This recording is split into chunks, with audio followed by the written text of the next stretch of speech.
সকালে ঘুম থেকে উঠে দেখি বোন আলু দিয়ে ডিম তরকারি রান্না করে রেখেছে। তার কারণ হচ্ছে আজকে অনেকগুলো পান্তা ভাত ছিল, সেগুলো দিয়ে নাস্তাটা করা হবে। নাস্তাটা করে নেওয়ার পরে এখানে দুপুরে রান্নার জন্য মাংস ভিজিয়ে নিয়েছিলাম। মাংসটা হচ্ছে বরফ ছাড়িয়ে যাওয়ার পরে এখানে ময়লা পরিষ্কার করে করে তারপরে রান্না করতে হয়েছে। এই আঁশগুলোতে কি যেন লেগেছিল, সেগুলো আমি অনেক সময় নিয়ে পরিষ্কার করছিলাম। তারপরেও ধোয়ার সময় অনেকবার পরিষ্কার করেছি। যাই হোক, তো ছোট ছোট পিস করে নিয়েছি যেহেতু মাংসের পরিমাণটা একদম কম ছিল। তারপরে এদিকে রান্নাটা বসিয়ে দিয়েছিলাম, সেজন্য হচ্ছে কড়াইয়ে তেল দিয়ে নিয়েছি। যেহেতু হাড় চর্বিওয়ালা মাংস ছিল সেজন্য তেলের পরিমাণটা একটু কম দিয়েছি আমি। আর এখানে কিন্তু গরম মশলা হিসাবে দারচিনি তেজপাতা দিয়েছি, কারণ এলাচটা আজকে বাসায় ছিল না।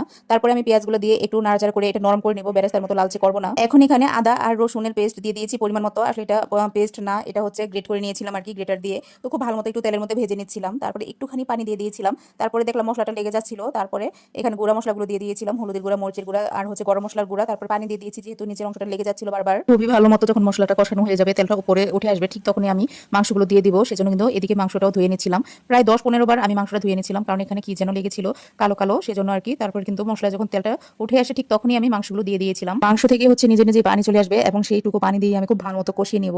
তো এখানে মাংসটা ঢেকে রেখেছিলাম, দেখতে পাচ্ছেন অনেকখানি ঝোল উঠেছে এবং এটা দিয়ে কিন্তু মাংসটা খুব সুন্দর মতো কষানো হয়ে গিয়েছিল এবং প্রায় 70% সেদ্ধ হয়ে গিয়েছিল। এই ধরনের চর্বির মাংসগুলো কিন্তু আমার খুবই ভালো লাগে। অন্য পাশে কিন্তু পাতলা ডাল রান্না করার জন্য আমি হচ্ছে ডাল সিদ্ধ করে নিয়েছিলাম। তারপর পরিমাণ মতো পানি আর মশলাগুলো দিয়ে বাকি রান্নাটা করব। এদিকে মাংসটা আমার হয়ে গিয়েছে।